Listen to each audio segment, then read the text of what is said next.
großen Mhm. Zusammenbruch bei mir, Mhm. als, ich telekinetisch wurde und, es langsam dann ein bisschen offensichtlicher wurde, dass ich nicht rein menschlich bin, dass ein Mhm. kleines Kuckuckskind dann da in der Familie sitzt. Mhm. Und, das wurde dann in einem etwas tieferen Kontakt mit Extraterrestrischen das Problem gelöst sozusagen.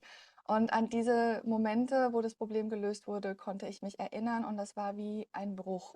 Also, für Mhm. mich war das in dem Moment, wo dann auch meine Familie wusste, auf einmal war Lia anders, weil Mhm. sich nämlich die Sternenfamilie verabschiedet hat. Es gab Mhm. dann noch Kontakte, wo ich zum Beispiel andersrum, falsch rum im Bett aufgewacht Mhm. bin, mich erinnert habe, mit Kindern auf dem Schiff zu spielen und das war kein Traum und keiner hat mir das Mhm. geglaubt und Mhm. all diese Dinge. Mhm. Aber das hat sich dann doch relativ irgendwann mal, ich kann es nicht genau sagen, ich glaube, es war das 2., 3. Kindergartenalter, hat sich das dann wieder reguliert und ich konnte ein relativ normales menschliches Leben führen. Mhm. Was aber war, dass immer sehr viele Leute um mich herum waren und den Kontakt zu mir gesucht haben, aber ich immer ein Alien war. Das Mhm. heißt, die Leute haben resoniert durch die Energie, aber man hat auch gemerkt, Entschuldigung, Ja, alles gut. muss ich ein bisschen regulieren, dass er mir nicht über mein Tablet läuft. Alles gut. Genau. Ja. Aber sie haben gespürt, warte mal, diese Person ist irgendwie nicht ganz menschlich. Und das haben Mhm. Hybride alle gleich, dass sie Mhm. eine vollkommen andere Energie haben Mhm. und dadurch auch, von Menschen erfühlt werden, da stimmt was nicht mit dieser Person. Mhm. Kann ich fühlen, kann ich verstehen. Heißt das aber erstmal auch, dass es nicht nur eine Mutter gibt, sondern auch einen biologischen Vater?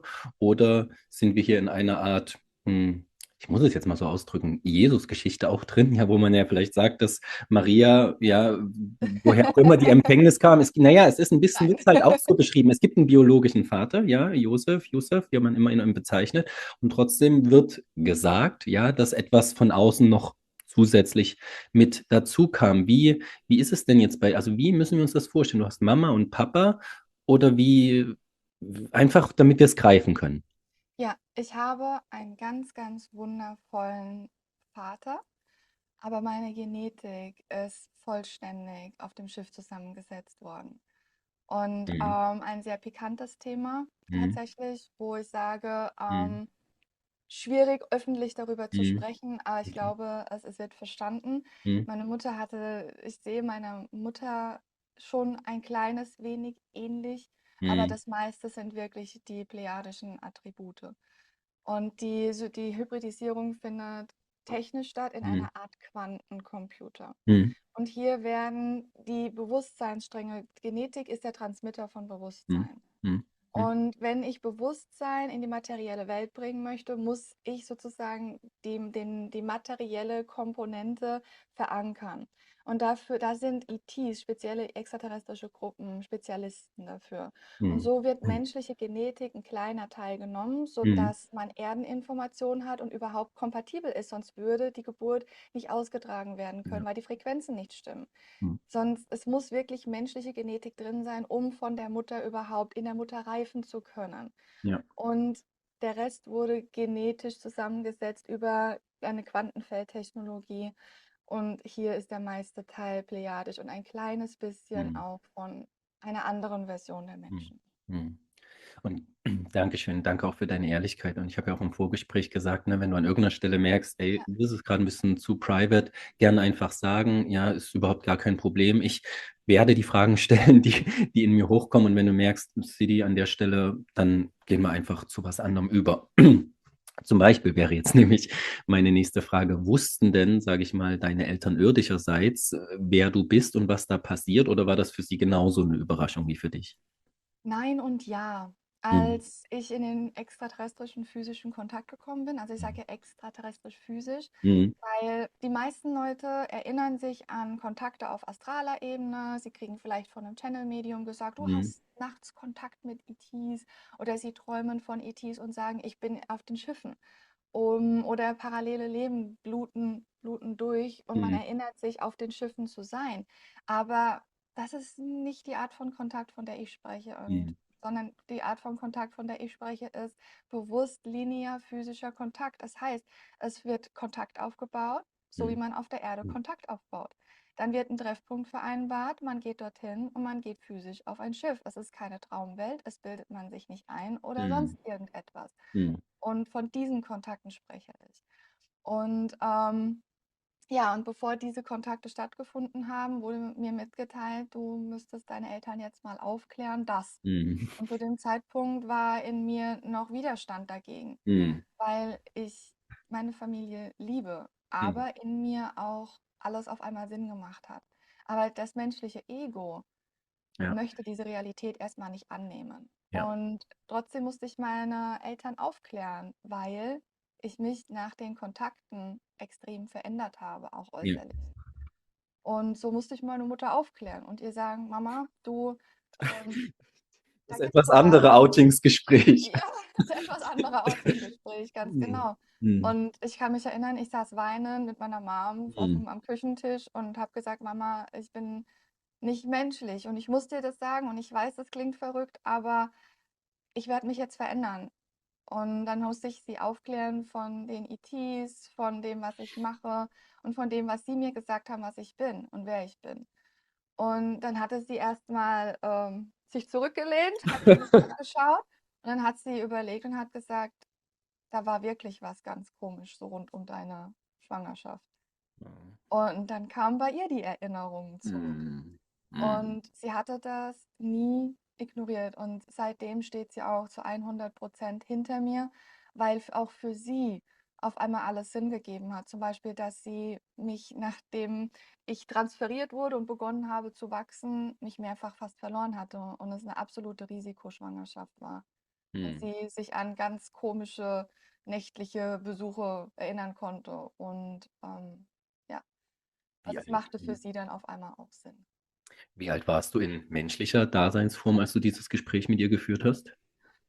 Warte mal, da wird es nämlich schwierig, weil durch den Kontakt, den ich mit Extraterrestrischen hatte, habe ich Mhm. sehr lange Zeit auch nicht auf der Erde verbracht. Und Zeit ist Ja. dann etwas anders. Auch wenn ich linear auf dieser Erde relativ permanent war, ETs sind nicht gebunden an lineare Zeit, weil sie können durch die Frequenzen Zeiten und Momente messen und einen ungefähr zum gleichen Tag wieder zurückbringen, wo man abgeholt wurde. So Mhm. war das bei mir. Lass mich mal kurz überlegen.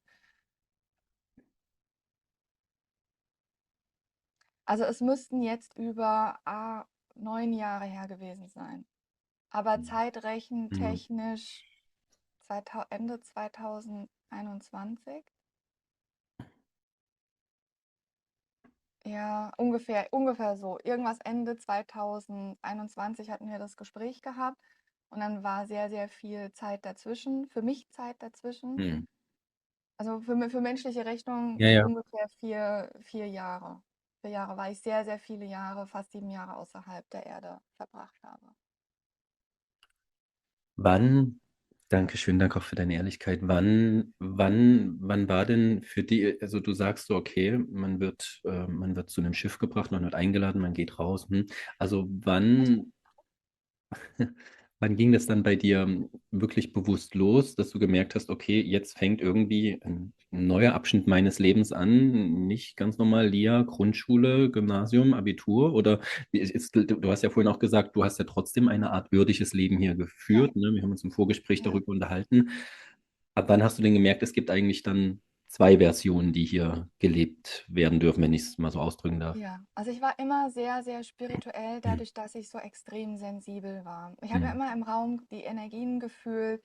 Wenn ich an Orten war, hatte ich immer erstmal wie energetische Blockaden und Beklemmungen, was einfach dafür gesorgt hat, dass ich schon als Kind und Jugendliche meditiert habe und Mhm. immer einen Fuß in der spirituellen Welt hatte. Mhm. 'N wirkliches neues Aufwachen auf einem völlig neuen Level war für mich dann, als ich in den ET-Kontakt gekommen bin. Erstmal nicht physisch in Träumen ich erinnert wurde, Erinnerungen an meine Kindheit zurückgekommen sind und einfach telepathisch immer wieder Informationen bekommen Mhm. habe. Teilweise ich angesprochen wurde und Mhm. dann mich umgedreht habe: „Wo ist die Person im Raum?“ Mhm. Und, da war dann noch mal 'n anderes Aufwachen, wo ich dann auch gelernt habe, wirklich Schatten zu arbeiten. Das heißt, Mhm.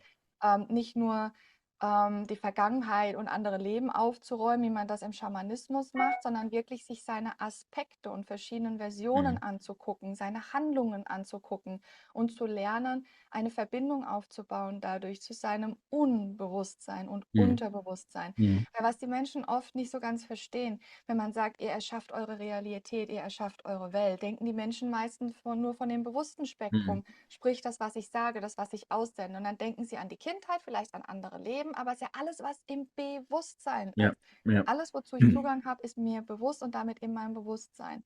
Und was ich dann gelernt habe, ist in mein Unterbewusstsein zu gehen. Das heißt, das, was mir nicht bewusst ist, Mhm. lernen zu sehen und die Zusammenhänge zu verknüpfen. Und dann auch das, was mir nicht nur im Unterbewusstsein ist, sondern was im Unbewusstsein ist, einzutauchen. Und ab dem Moment wacht man auf einem vollkommen anderen Level auf und lernt wirklich Verantwortung zu übernehmen für alles, dass kein Opfertum da ist. Ja. Und das ist die Grundvoraussetzung, um mit Extraterrestrischen in Kontakt zu sein. Mhm. Weil das ist der große Unterschied. Sie haben Zugang zu ihrem Unbewusstsein, zu ihrem Unterbewusstsein. Und du hörst jetzt mal auf zu nerven, ja?